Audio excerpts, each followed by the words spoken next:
अनुज शर्मा, मेरे YouTube channel में आपका स्वागत है। आज मैं आपको इस वीडियो में कृष्ण भगवान के अवतरण से संबंधित जानकारी दूंगी, तो आप ध्यान से सुनिएगा और पूरे वीडियो में बने रहिएगा। ये भगवद गीता का कुछ सार है जिसको आप सुनकर अपने जीवन को सफल बना सकते हैं। इसमें जीवन की सारी सच्चाइयाँ हैं जो भगवद गीता में श्री कृष्ण के द्वारा बताई गई हैं। तो भगवद गीता में कृष्ण ने स्वयं कहा है कि वे पूर्ण पुरुषोत्तम भगवान हैं। जब धार्मिक जीवन के नियामक सिद्धांतों की हानि होती है और अधार्मिक कार्यकलापों में वृद्धि होती है, तब वे पृथ्वी लोक में अवतरित होते हैं। दूसरे शब्दों में, जब श्री कृष्ण प्रकट हुए उस समय इस लोक में या ब्रह्मांड में पाप कर्मों के भार को कम करने की आवश्यकता थी।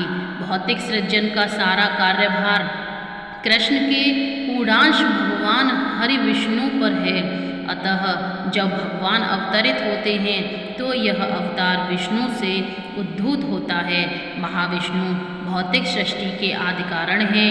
उनसे गर्भोदकशायी विष्णु का विस्तार होता है और तब क्षीरोदकशायी विष्णु का सामान्यतः इस ब्रह्मांड में जितने भी अवतार होते हैं वे क्षीरोदकशायी विष्णु के पूर्ण विस्तार अंश होते हैं। अतएव इस पृथ्वी पर पाप कर्मों के भार को कम करने का कार्य भगवान कृष्ण का नहीं है, लेकिन जब प्रकट होते हैं तो सारे विष्णु अवतार भी उनके साथ हो लेते हैं। कृष्ण के सारे विस्तार अंश नारायण, वासुदेव, संकर्षण, प्रद्युम्न, अनिरुद्ध का चतुर्गुणा रूप तथा उनके अंशावतार यथा मत्स्य एवं अन्य युगावतार एवं मनवंतर अवतार ये एक साथ भगवान कृष्ण के शरीर के साथ प्रकट होते हैं। कृष्ण परिपूर्ण है, अतः सारे पूर्णांश तथा अंश अवतार सदा उन्हीं में निवास करते हैं। अतः जब कृष्ण प्रकट हुए तो भगवान विष्णु भी उनके साथ थे। वास्तव में कृष्ण अपनी वृंदावन लीलाओं को प्रदर्शित करने, भाग्यशाली बद्ध जीवों को आकृष्ट करने तथा उन्हें भगवत धाम का आमंत्रण देने के लिए प्रकट होते हैं। वृंदावन में असुरों का वध कृष्ण के विष्णु अंश द्वारा संपन्न हुआ। भगवत गीता में भगवान के निवास स्थान का वर्णन हुआ है, जहाँ यह बताया गया है कि एक अपरा नित्य प्रकृति या चिन्मय आकाश होता है जो इस अव्यक्त पदार्थ जगत से परे है। व्यक्त जगत को अनेक नक्षत्रों, लोकों या सूर्य चंद्र आदि के रूप में देखा जा सकता है, लेकिन इनके परे अव्यक्त भाग भी है जहाँ किसी शरीरधारी द्वारा नहीं पहुँचा जा सकता। और इस अव्यक्त पदार्थ जगत के भी परे आध्यात्मिक जगत है। भगवद गीता में इस जगत को सर्वोपरि तथा शाश्वत कहा गया है, जिसका विनाश कभी नहीं होता। इस भौतिक प्रकृति का बारंबार सृजन तथा संहार होता है, किंतु इस आध्यात्मिक प्रकृति का अंश शाश्वत रूप से वैसा का वैसा बना रहता है। भगवान कृष्ण के परम धाम को ब्रह्म संहिता में चिंतामणि धाम भी कहा गया है। कृष्ण का यह धाम गोलोक वृंदावन कहलाता है, जो पारसमणि के प्रासादों से परिपूर्ण है। वहाँ के वृक्ष कल्प वृक्ष कहलाते हैं और गायें सुरभि कहलाती हैं।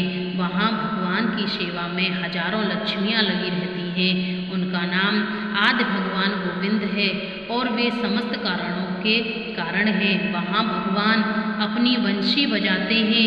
उनके नेत्र कमल दलों के समान हैं और उनके शरीर का वर्ण सुंदर बादल जैसा है। उनके सिर पर मयूर पंख हैं। वे इतने आकर्षक हैं कि सहस्रों कामदेवों को लज्जित कर देते हैं।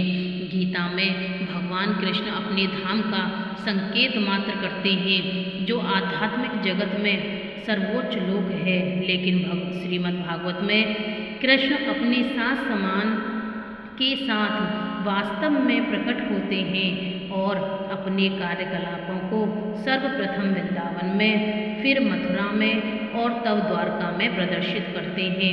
इस पुस्तक में, इन लाइनों में, इस पुस्तक में ये कार्यकलाप जो भी है भगवान कृष्ण के वो प्रकट होंगे। तो आप देखिएगा, वीडियो में बने रहिएगा। जिस वंश में कृष्ण प्रकट हुए यह यदुवंश कहलाता है। यह यदुवंश सोम अर्थात चंद्रलोक के देव से चला आ रहा है। जो इनका वंश है वो चंद्रलोक से ही चला आ रहा है। राजवंशी क्षत्रियों के दो मुख्य कुल हैं।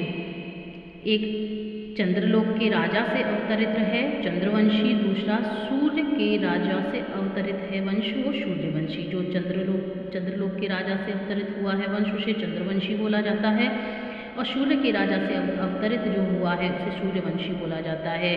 जब जब भगवान अवतरित होते हैं तब प्राय वे क्षत्रिय कुल में प्रकट होते हैं। भगवान ने जब जन्म लिया है वो क्षत्रिय कुल में ही लिया है, क्योंकि उन्हें धर्म की संस्थापना करनी होती है।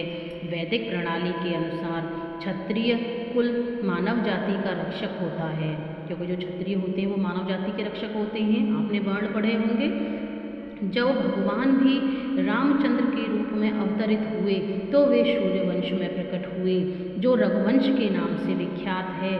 और जब वे कृष्ण के रूप में प्रकट हुए तो यदुवंश में हुए। श्रीमद् भागवत के 9वें स्कंद के 24वें अध्याय में यदुवंशी राजाओं की एक लंबी सूची दी गई है। वे सभी महान शक्तिशाली राजा थे। कृष्ण के पिता का नाम वसुदेव था, जो यदुवंशी सूरसेन के पुत्र थे। जो कृष्ण भगवान हैं उनके जो पिता थे उनका नाम वसुदेव था और वह यदुवंशी सूरसेन के पुत्र थे। वस्तुतः भगवान इस भौतिक जगत के किसी भी वंश से संबंधित नहीं है, लेकिन वे जिस कुल में जन्म लेते हैं उनकी कृपा से वह कुल विख्यात हो जाता है। उदाहरण, मलय देश में चंदन उत्पन्न होता है।